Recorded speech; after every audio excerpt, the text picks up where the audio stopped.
the first thing I would say is divorce is a lot more expensive. I hope one day AI does take away my job because then everyone can have good, affordable help.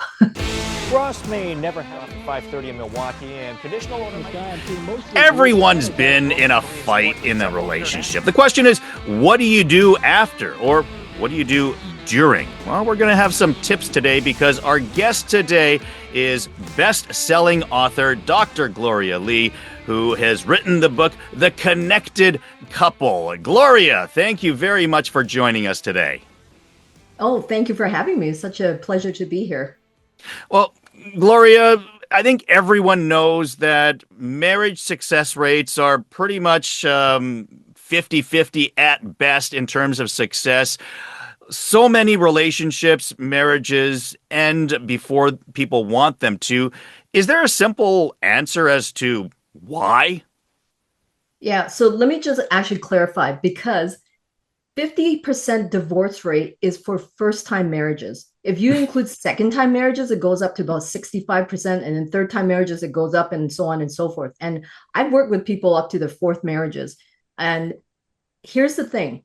Even people who stayed married over a lifetime together, around 50% of those couples are unhappily married. So what am I trying to tell you? There's about a 75% chance that you're not going to make it in marriage, right? So that's a pretty bad statistics, right? But people still want to get married. Why is that? What, like, when people know the numbers, people know that they're climbing an uphill battle, people that have done it before, like you mentioned, that have failed at it before. What is the desire to want to get married or want to get married again if you know that you're fighting a losing battle in all likeliness? Right. I think first of all, most people don't know that. They don't know the divorce rates. And secondly, what I often hear is, I think I made a mistake the first time around. So now I know better. I'm going to choose better. And people who come see me after the third or fourth marriage, they will say, I don't understand. I try to choose someone completely different so I don't make the same mistake. But here I am again. What happened? And I ask them, well, what's the common denominator in all of these relationships, right? It's you. So when we don't look at who we are, what we bring to the table, that's our mistake. And we're always looking for that person instead of who am I? Am I this marriageable partner? Right. And so I think when people come see me, I really shift their mindset instead of always focusing on their partner, what's wrong with their partner, and change my partner is really about what do I bring and what are perhaps some of my blind spots and how am I adding fuel to the fire? Look in the mirror a little more often than looking at your partner, I guess, perhaps. Absolutely. Um, what percentage of people would you say, in terms of that are married or that have ended up in a failed marriage, would you say eventually reach out to, people like yourselves or reach out to professional help? And then, what is the success rate of those who actually receive help? Is there a significant difference of success rate for people who do reach out? So I would say there's research shows that only around 30%, 37% of couples reach out to seek help. And on average, around 2.5 to 3 years after serious problems have begun. Okay. But in my experience of 28 years of doing this, I think it's more like 8 to 10 years till they reach out because the problem builds and builds and builds until it gets really big. And that's when they're like, okay, maybe we should start thinking of seeing someone for professional help. And so after all of that, then they come, right? So a lot of damage has been done already. And so when you ask the question, like, what's the success rate? I would say typically around 70% report a significant improvement after counseling, but also about 38 to 50% remain together after 4 years. And in general, those who do better are those who seek help sooner than later because when you seek help sooner, there's less negative patterns. They're not entrenched in that already. There's less resentment and there's less emotional disengagement. So my thought is if you start seeing signs, that's when you want to get help, right? Not when there's a festering wound or near the end of your marriage when one is already calling it quits. And sometimes that's when partners come, right?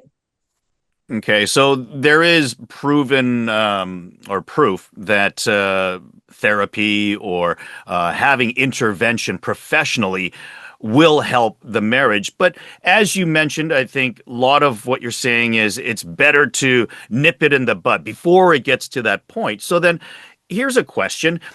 What are some of the telltale signs before it reaches the point of no return or even well before that? Like what can you do or what should you be looking for to help your relationship from the very beginning, maybe even before you get married? Yeah, I often say, why is it that any of us can get married when there's such a bad, statistics of success? And if we learn how to drive, we need driving lessons, and then we need to take a test, right? And so why is it for both marriage and for parenting, two of the most important things you're going to do in your life? We don't need anything, and we think we've got it all, and we're going to do fine, and we're not. We don't have the skill set. So I tell all of my couples that, or even young people, please do premarital counseling, and or go see a divorce lawyer and see what they say, why couples get divorced. And when you get a dose of reality of these are the things that go wrong in a marriage, you could be proactive and make sure that you don't do those things. It's always better to be proactive than retroactive after. It's like, if a cancer is growing, nip it in the bud in stage one instead of letting it fester till stage four. And now it's like, okay, now we need help, right? And so I would say definitely be proactive. What are the most common signs or telltale signs? Like if this is happening in your relationship, then you might have issues, or maybe things that people might not notice, like a small thing that like. Is it small things that people argue, or does it have to be something big that leads to something? Like, can you see small signs before it becomes something big? Absolutely. There's always small signs. So things like you stop talking to each other about things or sharing deeper things. You keep things very surface because you've tried and you didn't get anywhere, or it ended up in a fight, or you felt unsupported somehow. So you stop sharing with each other.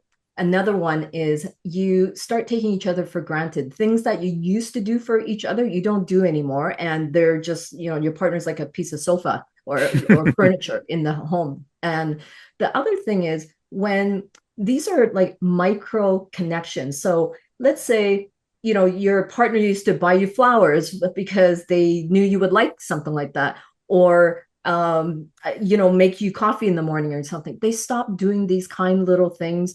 That those little things, they're very slow, but they really destroy marriages over time because then you're slipping through that slippery slope and you become roommates over time, right? if if you do notice something, let's say you have a partner and they're not doing some of these things that they used to do, should you be, interrogating them? Hey, wait a minute, you used to do this, you didn't. Or should you be reaching out to professional help, like people like yourself, or maybe bring it up with friends and family, other people? How should you go about it once you do start noticing these small little things? Yeah, I think the best way is, first of all, to work on it together as a couple and just say, hey, I noticed that we used to do these things and we don't anymore. I think, maybe we got used to each other, things got familiar, and we were taking each other for granted a bit. What are some things that I could do that would help you to feel more loved and taken care of? And here are some things that I would like from you. It's never helpful to complain or criticize and say, hey, you're not doing this anymore or that anymore, right? That's not very motivating for people to change. And so ask for what you need instead of complain about what you don't have. What about cultural differences? Because I feel like some of the things you're saying right now, it's sort of like a perfect world and perfect expectations of what, certain cultures have. But there are different cultures in the world where maybe they're just that culture doesn't communicate with each other very well. I mean, like as an example, I mean, I grew up in a Korean family. Like I don't know how much my parents spoke to each other. I don't imagine it being all lovey-dovey, like things like that. Even their relationship with us, it was more like we're parents, we're above you. It wasn't like what we imagine like the Hollywood relationship to be. If you're in a relationship that's maybe, just different from the ideals of what sounds to be perfection, are there different standards with things like that? Or does every relationship have to or should have, those sort of communications that you're talking about? Yeah, I would say, every couple is different. Every couple comes from a different family. So there's a family culture, and then there's the, ethnic culture, right? And so you have to take that into consideration for every single relationship. And, especially for more Asian cultures, I find that communication is more passive, or you have to read between the lines, and you'll hint at what you want. It's disrespectful to ask outright what you want, whereas more of the North American family, they're more outspoken, or they'll just directly ask for something. So there are those cultural nuances, and to talk to each other, like, how does your family do it? How do they communicate? How do they ask for what they need? Do sometimes they don't, right? And you have to talk about, what do we want as a couple? This is where you come from, this is where I come from, and this is why we clash, because there are those unspoken expectations, right? But when we speak out those expectations, then we don't have to guess, and we don't have to get into a fight first and then retroactively, say, oh, what just happened there, right? So Mhm. again, be proactive and talk about these things before the bad thing happens. I think when we're talking about the numbers of divorce rates and things like that, being like 50 to let's say 75%, I'm guessing that these are North American numbers. And I'm wondering, are these numbers international? Because I know, like, living in Korea now, I feel like back in, let's say, the 80s or 90s, I'm imagining that divorce rates were much lower, maybe like 30 or 40%, if that. But I know now in Korea's modern statistics, they're over 50% in divorce rates as well. So I'm wondering, do you know if are there other cultures in the world where divorce rates are maybe lower, or different countries that maybe the rest of the world should be trying to use as an example? Because I feel like the North American example, I mean, these are some of the worst numbers internationally, but at the same time, there's a lot of the studies seem to come from I feel like they're studying it more than, let's say, they're being marriage counselors and stuff like that in Korea, or maybe countries with more success. Does that make Yeah, so sense? a couple things about that. So in more collectivistic Eastern cultures, there may be less divorce because of the stigma around divorce. However, there's more unhappy marriages, right? So, which one is worse? Whereas in North American culture, there are higher rates of divorce, but people don't stand for unhappy marriages. So I don't know which one is better or worse, but what research finds is that in general, the more patriarchal the culture, the more unhappy the marriages. The more egalitarian the culture, the more successful the marriages. So, egalitarian meaning that there's shared decision making, more equal division of household labor, equal earning power, mutual influence, and autonomy. So, a lot of more of the Nordic countries like Sweden, Norway, Denmark, Iceland, they have a better marriage success rate and happier marriages and lower divorce rate because of that. So, there's such nuanced differences, but in general, I would say don't look at just the divorce rate, but look at like how marriage is perceived, right? So in Asian countries, for example, less people get divorced, but there's so much abuse and domestic violence and unhappy marriages and affairs, to be honest. And so, what's better, what's worse, right?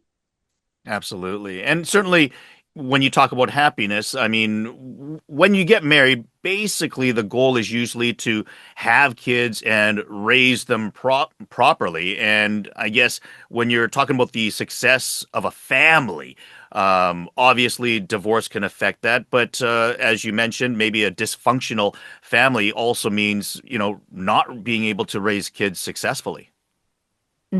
Yeah. And so, I think we all come from some sort of dysfunction because there's no such thing as a perfect family out there. But it's really to understand where you come from, what baggage you might be bringing into your relationship. And how you will know is the triggers that you have with your partner. Wherever your triggers are, whatever they are, those are typically unfinished family baggage coming into your relationship. From the That's why you're triggered. past, from Mhm. your past, not from your relationship.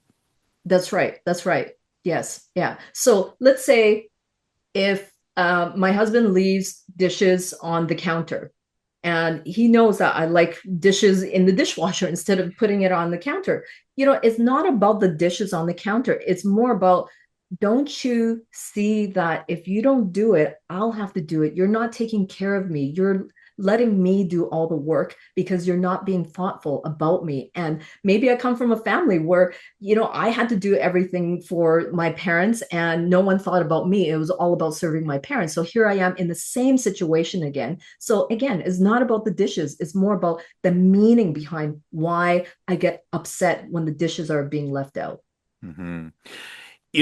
I remember maybe 30 years ago, I threw out my back and I was in utter pain for maybe 2 or 3 weeks. And it wasn't until I found a chiropractor that snapped my back into place where, I felt amazing for the first time in like almost a month. And I remember thinking, I love this person. I love my chiropractor because of this person, I feel so much better. I was in so much pain, but now I feel better. And I've got to feel maybe with relationships and your profession, there must be a satisfaction because when you can make two people that have been so dysfunctional together and you help to make it work, I mean, that's got to be one of the most satisfying, gratifying feelings for you to be able to experience.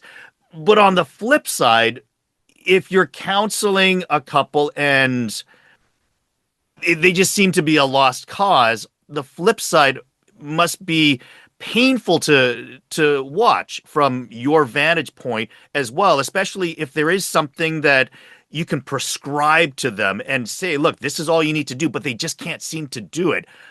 You must go through like polarizing emotions every now and then, depending on who you're working with, when they become successful and when this one's just not fixable. Yeah, one would think that, but honestly, I've been doing this for so long, I'm very much detached from outcome.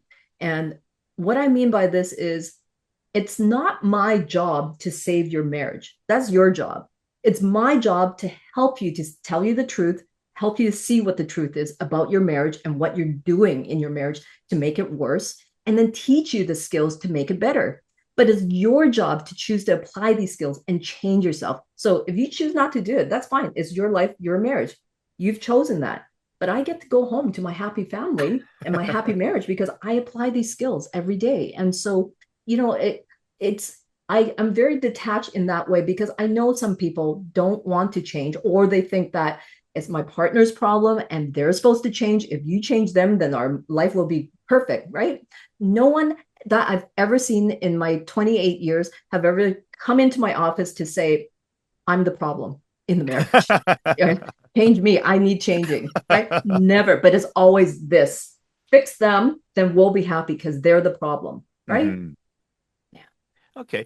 Then how important um, is the ability to sell in your profession? Because I always say, as a broadcaster, when I teach other young prospective broadcasters, I explain to them that our job as broadcasters is that we're salespeople. We want people to watch our channel. We want people to watch our show, watch a little bit longer, stay tuned, come back tomorrow, watch us next time. Because the longer they watch us, our ratings go up and then we can sell commercials. So, like, we're trying to sell them on something. And I always say that all of us have to learn to be salespeople in some way, shape, or form. When you meet your future spouse, you might not be as tall and handsome as the other guy or as rich or successful, but I've got to convince her that, hey, I'm the better choice for you compared to that really good looking guy that was just talking to you earlier.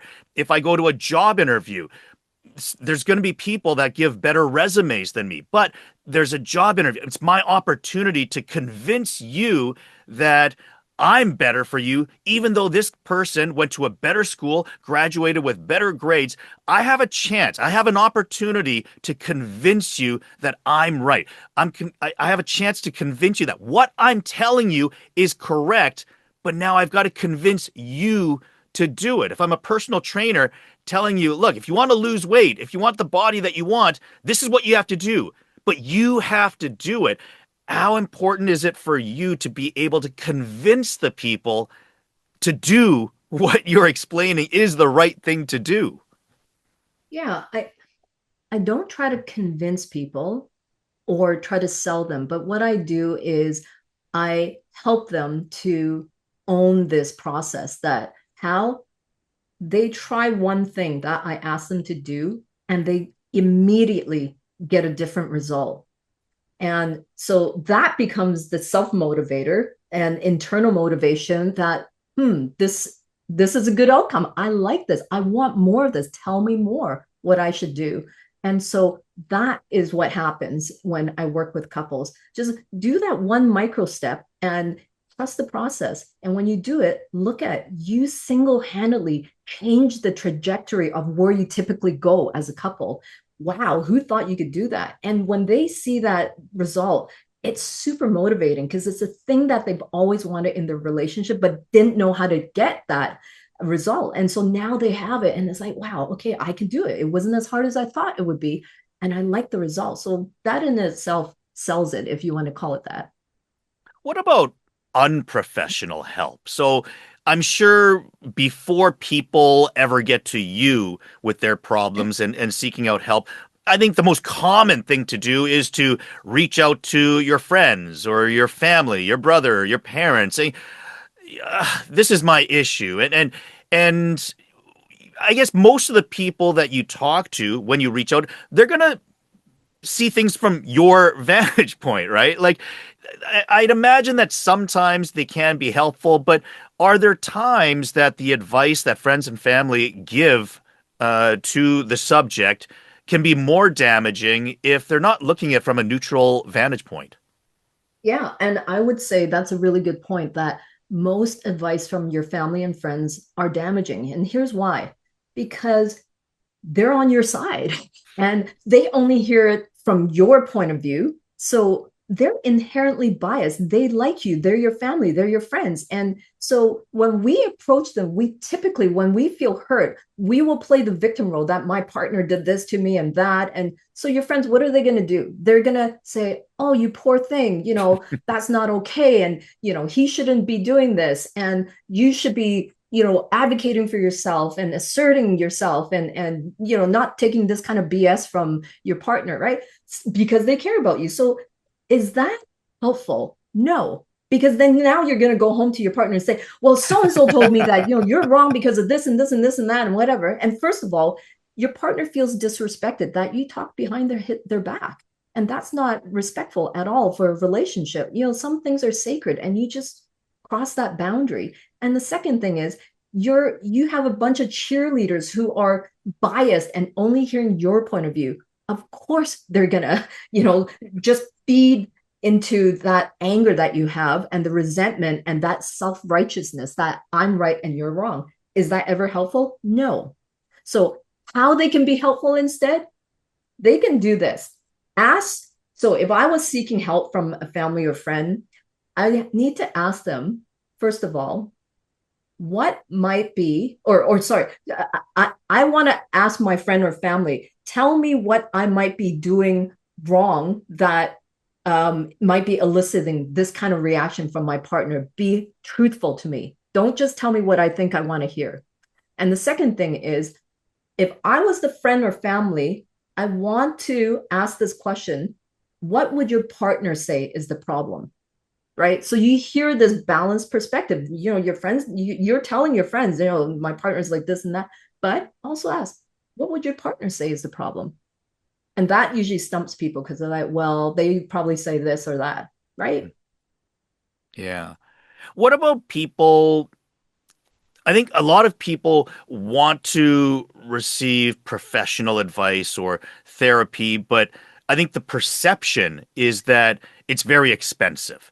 And to people that maybe don't have the funds or barely make ends meet as it is for themselves, or those that say, "Oh, I can't afford professional help." What's your response to them, or what's your advice for people like that?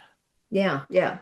Well, the first thing I would say is divorce is a lot more expensive. Okay. And secondly, of course, there are some people who can't afford it, and there's always low cost or free counseling options. A lot of student counselors, they will do it for free. Now, and if you don't want to go that route, there are so many free resources out there that you can turn to. Things like books, podcasts, blogs, free webinars, and ChatGPT. Okay.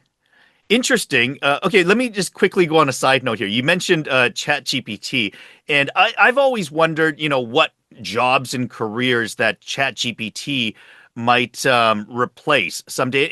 And as an example, I feel like I go to the hospital or my doctor's office much less than before because, if there's certain symptoms that I'm unsure about, I'll put it into ChatGPT or the internet and I'll do searches, and then if I'm satisfied with what I find, well, that just saved me a visit to the doctors. Is your profession something that either could be in danger of being replaced by something like AI, or is it something that can be aided by something like AI? Like, can AI make your job easier or more effective to helping people as well? Yeah, yeah. I mean, honestly, I think I'm in the minority in my profession in saying that I hope one day AI does take away my job because then everyone can have good, affordable help. But on the other hand, I don't think that AI can ever replace human connection.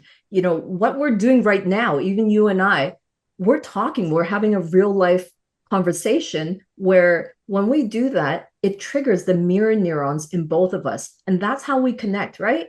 And you can't get that through AI. And oxytocin is released when we have this deep connection and we felt heard and safe and understood. So I don't think it could ever really replace that human connection. However, it can really enhance it by maybe being the first step that they can, search for answers for dilemmas or get a script for how to say this to my partner so we don't start a fight.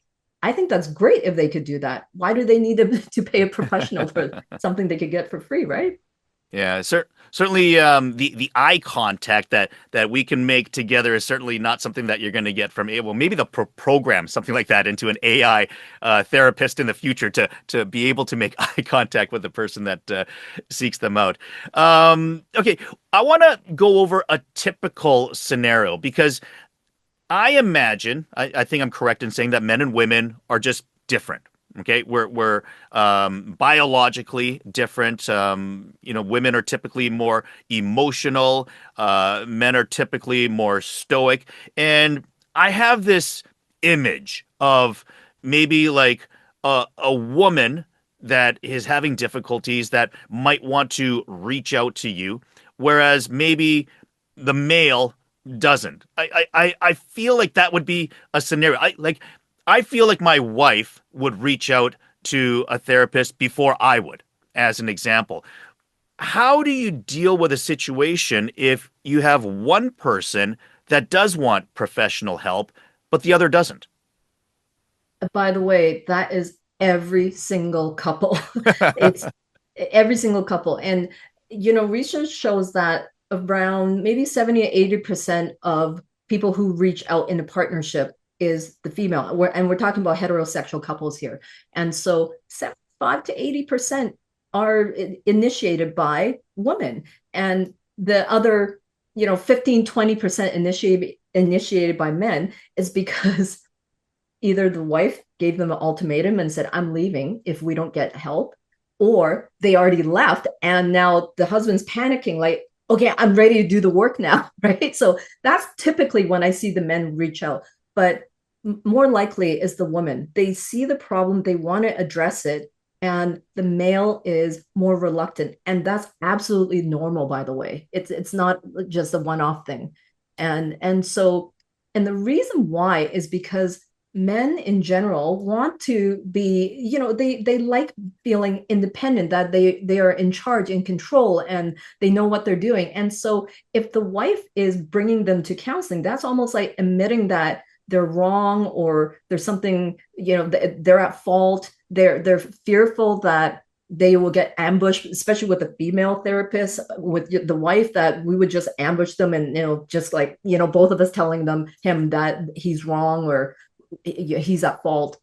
And the interesting thing is, when men do finally come, either dragged or not, they are usually the ones who appreciate and enjoy the process a lot more than the woman, because they don't get ambushed and they feel heard. They finally feel heard, and they thought, because their expectations are so low that, oh, this is what's going to happen, they're going to tell me what's wrong, just like my wife did, and things like that. And when they come, they see that, no, like Gloria actually hears my point of view of why I react the way I do, and it makes so much sense why I do this.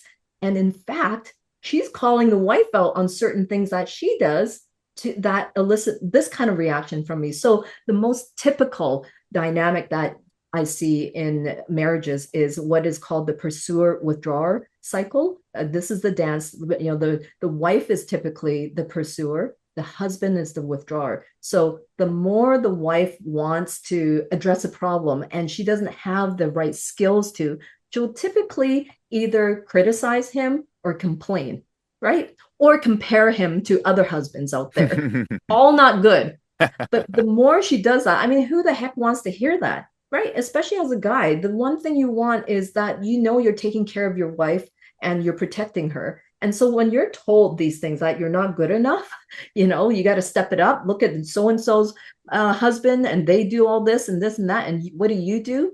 Right? Nobody wants to hear it. And so that is the pursuer. And then so the more the pursuer does that, the more the husband in this case will withdraw and avoid talking about difficult topics, because it's a setup, right? You're just going to blame me and shame me and tell me how horrible I am. Why would I want to do that? And so of course they're going to withdraw. And the more they withdraw, the more the wife wants to pursue.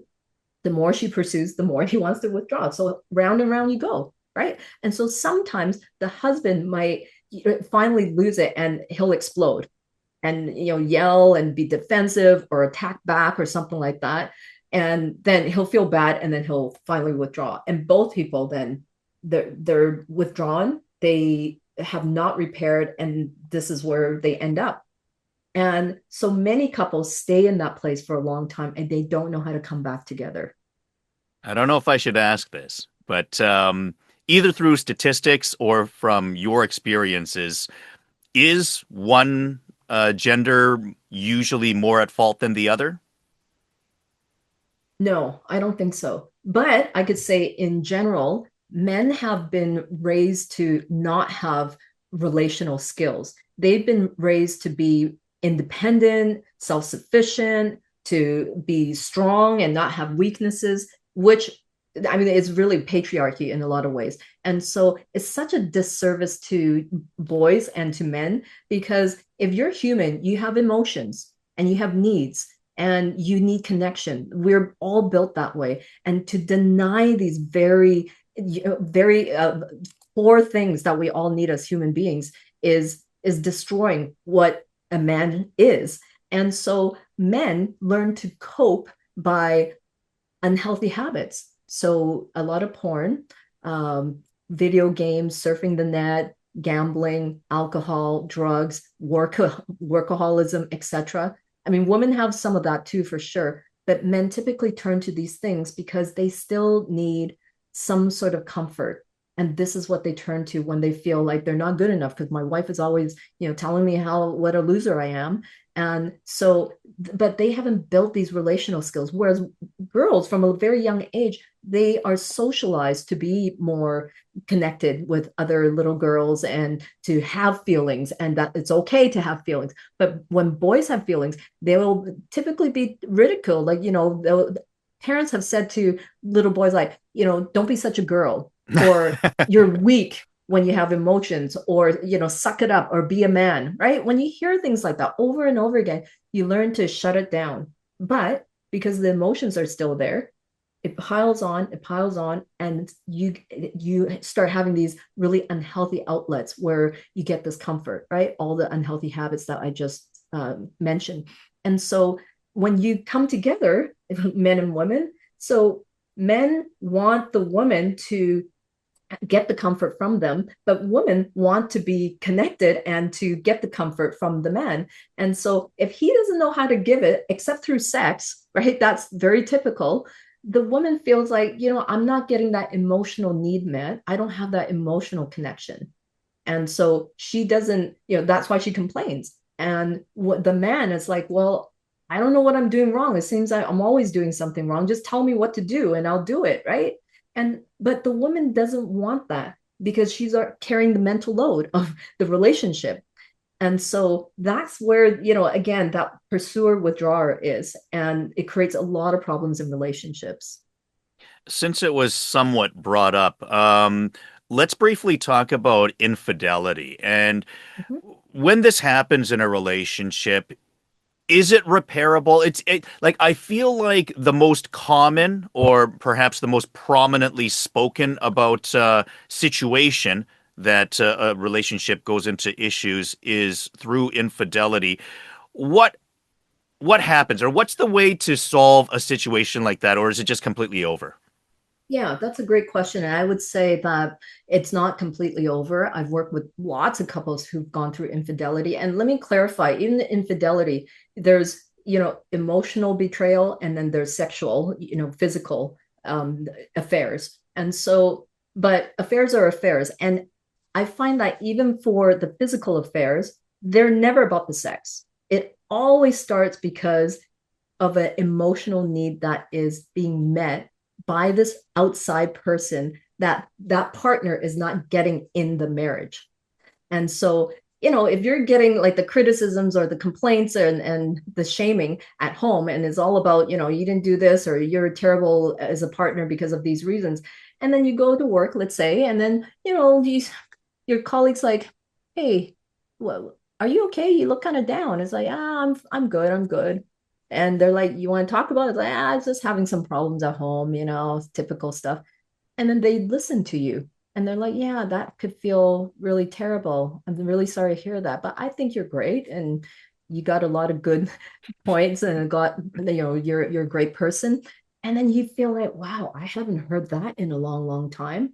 And so you are seen. You haven't been seen for so long, and you feel good, and this person's interesting, and they're interested in you. And then it kind of develops over time from this emotional connection, again, because you're not getting that from home. And so it develops into something, and then sometimes it will turn into more of a sexual affair, whereas other times it could stay as an emotional affair for a long time. And an emotional affair is defined as you're getting your emotional and intimate needs met outside of the marriage. So you stop talking to your partner at home about things, but you'll talk to this person on the outside about, what's going on. You pour your whole life into them, and you get your needs met, your emotional needs met through this person. But what if that's a family member?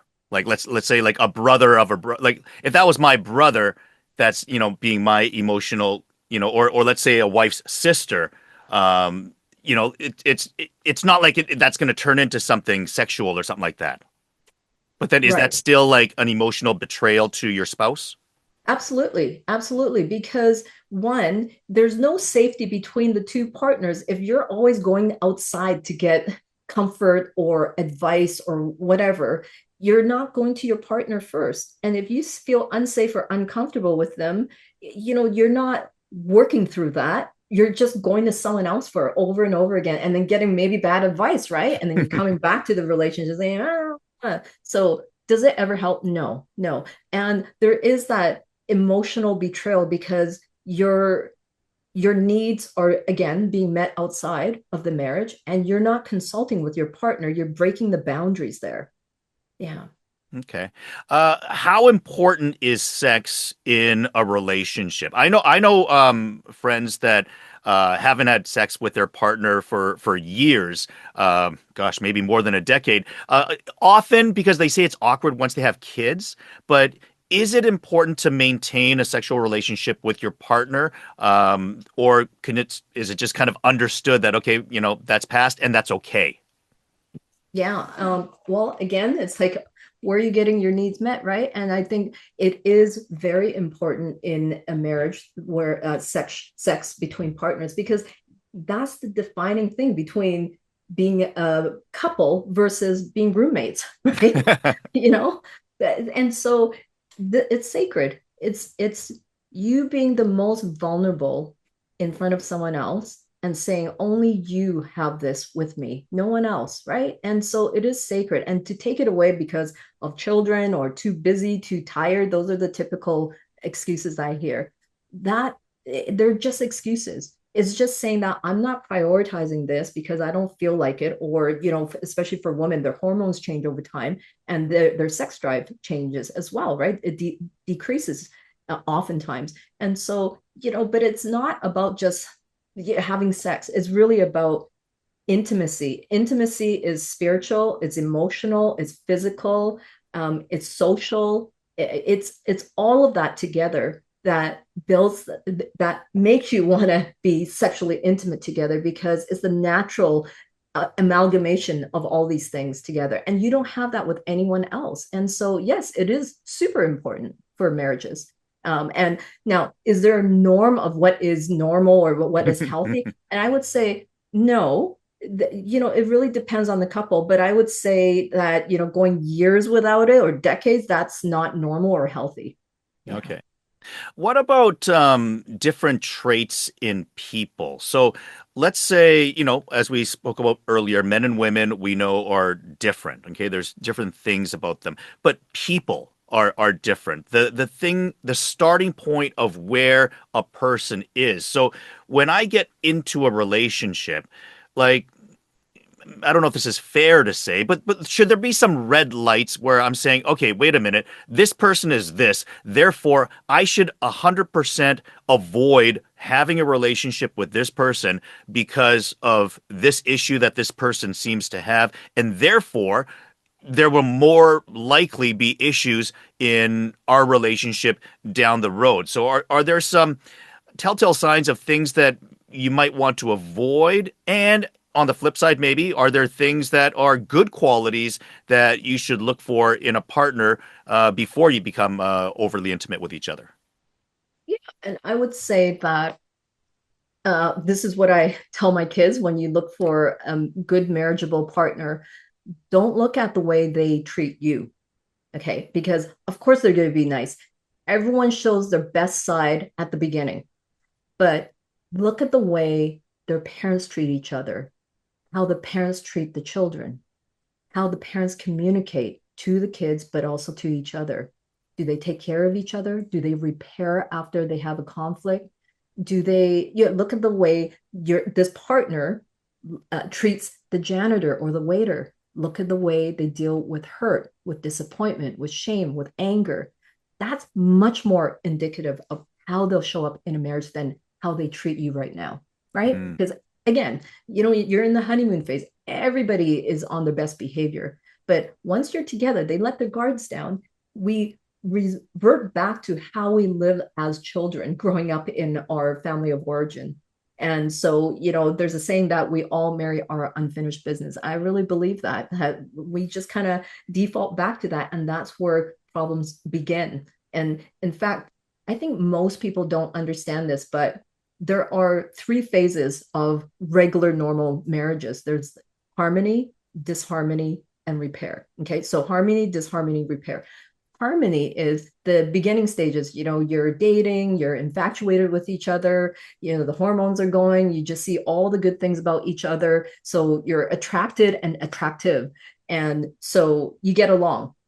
And then once you're together for a while, first few years of marriage, all those blinders fall off, and now you see the more complex side of this partner of yours, that I don't like these habits they have, or they don't pick up after themselves, or they leave everything for me to do, or they lose it a lot when they're angry, or all these habits start coming out, and you start taking each other for granted, and you let your guard down, and so all of a sudden you're in disharmony now. And I get this a lot, where people will ask me, have I made a mistake? Did I marry the wrong person? And I would say, yes, we all married the wrong person. Why? Because we're all the wrong people. That's what it is. And so it's not about looking at this person and, thinking, did I marry the wrong person? It's more about getting back to repair. So we go through harmony, disharmony. We're in disharmony now. Most couples stay there. Remember the 75%, right? The people who actually make it back to the repair, and this goes on and on through your lifetime together, by the way. Okay. So how they go back to repair is, instead of looking at, did I marry the wrong person? They start asking themselves, how am I the wrong person? And what do I need to work on to be a good marriageable partner, so that I have the right ingredients to make it?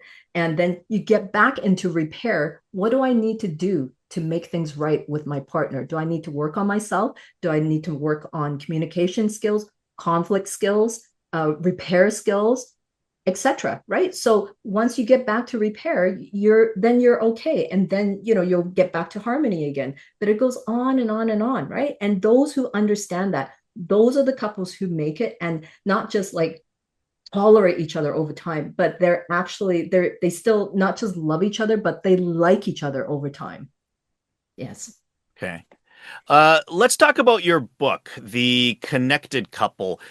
How do you go from being a successful relationship psychologist to writing a book? Did a publisher reach out to you? Do you reach out to them? How did that start out? Yeah, to be honest, this was during COVID, and we were all stuck at home. And I also had a hip replacement surgery at the same time. So here I am, everyone's like Zooming from home. And I thought to myself, what am I going to do while I recover during COVID, when you can't do anything else? I could either watch copious hours of Netflix or do something productive with my time. And so I decided to write a book. And I gave myself that timeline. I'm only going to do it during this time, because I know that once, my recovery is done, I will have to go back to work. And so I just, honestly, I did the first draft in 2 weeks. In 2 weeks? Yeah, in 2 weeks, believe it Wow. or not. Yes. And this is without AI. This is pre-AI. My goodness, if I had AI back then, I'd be done in like a day. But yes, so this was pre-AI. And so yeah, I that's why I did it. And the reason why I felt led to write a book is because I was telling everybody the same thing over time, right? So I'm like, you know what? There's only one of me, and there's only so many hours in the day. And as hard as I work, as fast as I try to work, there's still so many people that I can't see. And during COVID, I mean, you probably know, mental health was like at an all-time low. There was way more divorces, abuse, things going on that was not okay. And so I just thought to myself, and I had like a 1 year wait list at that point, and I couldn't do anymore. So I'm like, you know what? What if I could put it in the book, the things that I'm telling everybody the same thing of, and put it together so that I can work less and they could just read this book and have a way cheaper resource as well. And so that's how the idea was born. having read it, when I was going through it, my thoughts were kind of it's like a lot of what you were writing about was your experiences and where you came from. And this is, like kind of self analyzing yourself and especially your childhood and growing up under your parents and stuff. And what I felt was it almost felt like you were having your own therapy from writing it. It almost felt like it was kind of doing something therapeutic for you to get this off of your chest and out to the public. Was there something like that you were feeling as well? Yeah, I think, uh, how I do my work is I always try to share about my own story because if I'm going to ask my clients to be vulnerable and share their story, I got to lead by example. And so I just thought to myself, you know what? That's just how I work anyway. And it was, yeah, I would say this book is sort of like a semi autobiography and journal and a self help book all put into one. And so, yes, there's a lot of reflection and stories about my childhood and my marriage. And it was hard putting it out to the world because growing up, I mean, in the book, you'll know that I grew up with pretty abusive parents where there was a lot of shaming, criticism, and corporate punishment, and so it was not a very happy childhood. And having been shamed so much growing up, the last thing I want to do is to be public about my life and have the potential of people criticizing or saying, who do you think you are, or you don't know what you're talking about, or something like that, right? But I my focus was if there's this one person that needs to hear this and it'll help them, then I've done my work and I'm okay with that. And so I had to keep my eyes focused on the purpose of why I'm doing this. And the most amazing thing, after I wrote the book, it was maybe 2 years afterwards, I received this email. Totally just, I still remember to this day because it was from a 19-year-old girl. And she wrote me and said, "Hi, I just want to let you know that I read your book and I have two feedback for you. One is I'm really upset that the title is about couples because I think this is for all relationships. And, because I'm not in a relationship, but it totally applied to me. So I think you should change the title."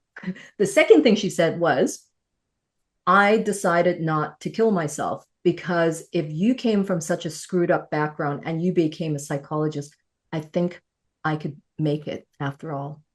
And so Wow. I was like, okay, if it helped that one person, which is like completely, it wasn't even made for a 19-year-old kid, right?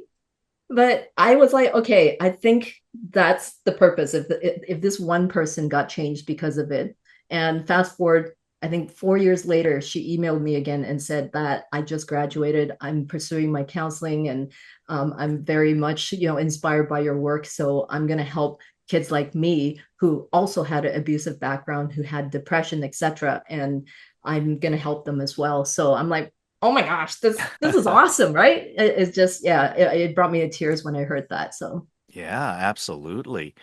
For yourself being the writer and author of these experiences and putting this into print forever for the world to see, it's one thing because this is your occupation and your life and the direction that you're in, but you're also writing about your parents, your brothers and sisters, your three children, your husband, and you're putting them into the public light as well, where their friends or family members or other people could kind of, read about their life and maybe not the most flattering portions of it as well. So, how much of a sacrifice did everyone else around you have to make in order for the purpose of this book to be fulfilled? yeah, and I would say that, I mean, that was a difficult choice because I felt like part of my story is their story, but I'm telling it from my point of view that they might have felt differently, like my siblings. but this is coming from me. It was my lived experience. And I believe that every child, even in the same family, has a very different childhood. And so it's, I knew, especially for my parents, because I speak the truth in there. There's nothing that I made up. And so my siblings actually were very supportive, and they agreed with everything that I wrote. And they're like, yep, that jogs my memory. That a lot of bad memories are coming back. And so they were very supportive about it. Now, with my parents, to be honest, my dad, I don't think he even knows that I wrote a book, because we have a very distant relationship, and I don't think he cares about what I do anyway. He doesn't really know. And so I don't think he knows I even wrote a book. My mom, I told her before it went to the publishers that I actually told her I wrote a book and this is what it's about. And I share some stories about my experience of my childhood. And I told her what these were. And I said, so it doesn't really paint you in a good light, but it's the truth of what I endured as a child. And I know we have a very different relationship now. It's a much better, but this was still true. And so please don't tell your friends. Please, you probably don't want to, and you probably don't want to share it with other people. But I felt like I was just speaking my truth. So she knew before it went out to the public, and she was like, okay, well, yeah, it is what it is. And I said, I can tell you what it's about if you like, because she doesn't read English, so I'll have to translate to her. And so anyway, yeah, so everybody was fine about it, I would say, except for one sibling of mine who actually was very irate about it. And not because she was even mentioned in this book, but because she said, how can you talk about our parents that way, and say all these bad things about them? And I just thought, how you're responding right now, that's exactly what I grew up with. Everything I did was not okay, was wrong. And it was very much, like talked down to, shame. And I said that's exactly why I had to write it, to be free of all this. And this is your opinion, and I respect your opinion, that's how you feel, but I don't have to take that on. So we just kind of left it at that. But everybody else was fine. So yes. Hmm. I think most of my favorite books that I've read, and I have to admit, I haven't read many, but most of the memorable ones that I've read, they have a repeated theme about it. Like one of my favorite books was Rich Dad, Poor Dad, and the common theme that always comes up is make your money work for you. Don't work for money, make your money work for you. There's like this constant theme that comes up in various books. And with this book for you, what would you say was the common theme? If there was one message that you want everyone to gather from this book, if there's only one lesson they can gather from it, what would that lesson have been? I think two things come to mind, actually, if that's okay. Hmm. One is to show up, do the reps, and stay in your own lane. It's really about you becoming a better partner and doing your work. The second thing I would say is spare the next generation. They deserve better. And so when you do your own work and you sever those intergenerational trauma patterns in your marriage and your relationship, you're sparing the next generation of what they don't deserve. And so that, if you're not doing it for yourself, at least do it for them. Hmm. Okay. What about pressure? Like when you write a book like this, when you are a relationship psychologist, there's got to be a lot of pressure on you as well to obviously have a good marriage. And are there times that, you know, just this puts a lot of undue or unwanted pressure on your own relationship because you have to make it work? How can you be a marriage counselor? How can you be a relationship psychologist if you're not having a successful marriage yourself? You know what I mean? Mm-hmm. Yes, yes. And, personally, I actually don't feel much pressure. For me, it's more about having integrity in what I do, that I'm not telling all my clients, you should do these things, and then I'm not doing it myself. So it's more about that.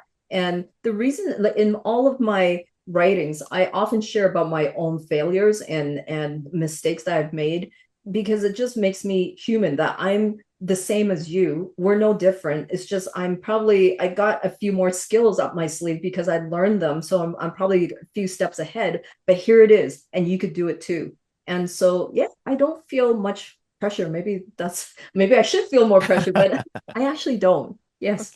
Okay. So through my research, I've discovered that you're actually a very successful therapist in comparison. What makes a good, successful therapist? And if somebody wants to become a therapist, I mean, before actually, being licensed and completing their education, maybe from the step one, like you mentioned, that there's a 19-year-old that wanted to become. What's your advice to that 19-year-old that, this is what they want to do? What do you say to them to begin their path? And then in the end, what makes one therapist successful while others fail? Yeah. So interestingly, I have taught at the university. I've trained a novice therapist and I supervise them. And I always tell them this, that the best therapists are the ones who do their own work first. Everyone wants to be a therapist to help other people, but it's because a lot of times there's playing the same role that they did as a child, being the rescuer. They might have rescued, be the mediator between the parents, or, been the hero of the family, be the one that is the responsible good one. And so they're just continuing on that role and they're not focusing on their own stuff. So that actually, there's a limitation to how effective you'll be with your clients, because if you're still playing that rescuer role, you're going to be the worst counselor because you're just continuing to rescue people to build up your self-esteem, right? And so it doesn't help your clients, and it doesn't help you to become a better therapist. But the best therapists are the ones who know their baggage, work on them, because I honestly believe that you can only take your clients as far as you have gone yourself. And so if you don't do the work, you're going to be limited in how good you will be. Yeah. Can you be a good relationship or marriage counselor if you're not yet married, or let's say if you've never been in a relationship? Yeah, absolutely. I think because, when I was pregnant, my OBGYN was single. She didn't have kids yet, but she was amazing because she had the skills and she was very relational and she knew what she was doing. And in the same way, you don't have to have gone through a marriage to know how to be a good marriage therapist. In fact, you could go through a marriage, and some people even divorce. And some of them are the not very good therapists who have gone through this. So it doesn't really have a bearing on things. Yeah, it might give you some real life lived experiences, but I have trained lots of counselors where they're really great at their craft. Why? Because they are authentic, they've worked on their own stuff, and they know their limitations, and they have a growth mindset that they're always learning, and that humility to want to become better. So people can see right through, the people who are trying too hard, or that you just feel that difference when you are with a therapist. Yeah. Do you think therapists should be the same everywhere you are? Like, I know you're based in Vancouver right now, right? So, as an example, like Vancouver's got a very large Asian population, right? Let's say if you're in, I don't know, El Paso, where it's not as multicultural, like, are relationships different in different cities or different countries around the world, and therefore the advice that you're giving or the experiences that you've had or the lessons that you've learned to teach other people, should they be different as your geography and culture around you changes, or should it be the same? Yeah, I think it's a yes and no answer. Yes, because culture is really, really important, and we always have to respect where people come from and the cultural expectations, all the nuances that are not spoken about, and to understand that in their culture, even like seeking help might be taboo. And so we want to understand to know where they're coming from and to incorporate that as part of our work. And no, because people are people wherever they're from, no matter what culture. This is about common humanity. We all have similar pain, hurts, challenges, hopes, and dreams. So we're working on the same things. And I think the beautiful thing about living in Vancouver, but also growing up, as a Chinese Canadian, that I take the more Eastern collectivistic type of philosophy along with the more Western psychological, individualistic type of thinking. And I blend the two together because you can't just have one or the other. I think you really need both because the Western really deals with the self, whereas the Eastern deals with the collective, that we are not our own person. We are part of something greater than that. May it be in a relationship, in a family, in a country, in the culture, right? And so we're all part of a greater whole in that way. And so I really do believe that we need to blend the two. Now, you specialize in relationships and marriage counseling, but like I think counseling and psychotherapy it goes into a lot of other areas, right? Like mental health, maybe raising children. There's a lot of depression and all sorts of things going on. Do you study all of these together, or is this kind of just one area that you're in, or like how does that work? Yeah, I mean, gosh, I'm trained as a generalist, and then I specialize in marriage and relationship after actually when I graduated. And so, if you ask me what I do, yes, I'm passionate about marriage and relationship counseling, but other areas that I also work in on a daily are things like intergenerational trauma, psychoneurobiology, which is how does your mind impact your body and your body impact your mind, parenting and family, grief, mental health. I do assessments and diagnosis, things like depression, anxiety, ADHD, autism, etc. I also do supervision and leadership training, just to name a few things. So kind of a jack of all trades. But if I was to boil it down, what am I most passionate about? I would say is marriage and relationships, and not just like between couples, but relationship with yourself, relationship with your partner, with your children, with your family, with your friends, with other people. Because relationships is really the core of who we are, connections with others. We're all made for connection. So that's what I'm passionate about.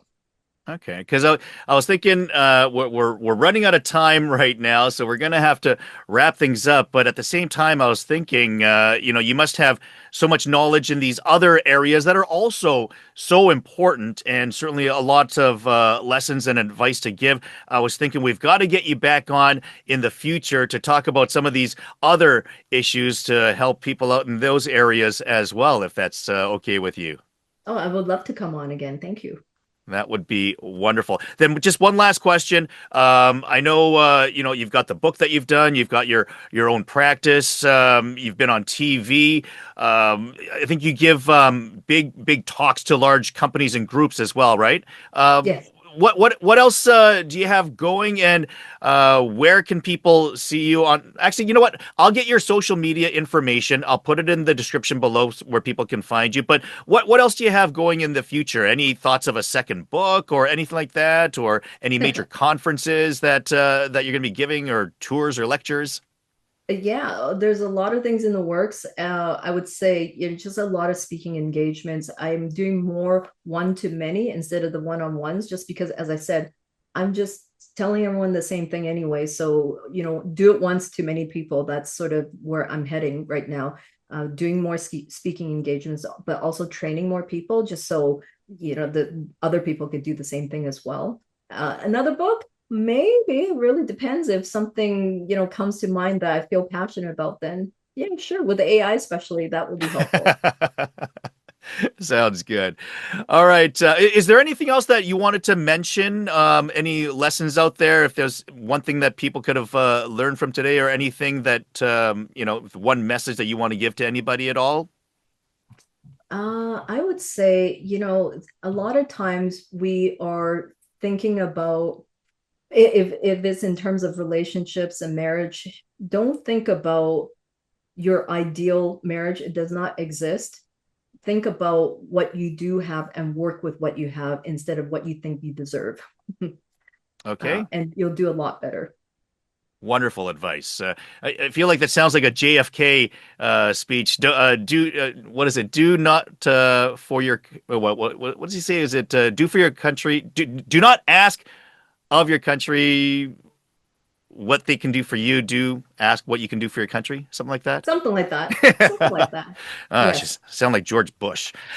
Anyways, all right, Dr. Gloria Lee, thank you so much for joining us today and offering your insight and advice. As mentioned, hopefully we can get you back in the future to talk about some other areas of expertise as well. And for you, if you enjoyed this video, please hit that like button, subscribe to the channel so you know when the next time Gloria joins us as well. And hey, remember, sharing is caring. So share this with a friend who can benefit from some of the information that was talked about today. Share it with the people that need it as we spread the good word. So thank you very much for watching this till the end, and we will see you next time.